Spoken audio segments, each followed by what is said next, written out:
Dünyada ilat azalýar, geljekde töwekkülçilikler artar.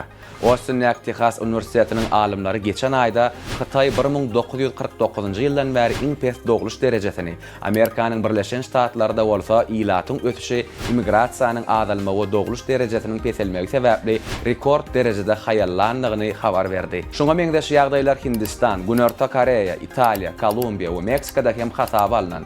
Çaklamalara görä geljek 50-60 ýylda dünýä ilatynyň sany azalyp başlar.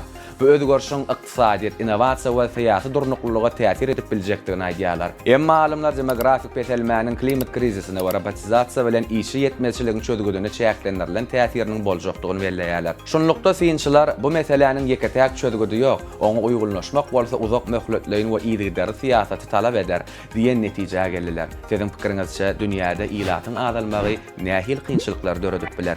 Pikirlerinizi tesvirlerde belläň.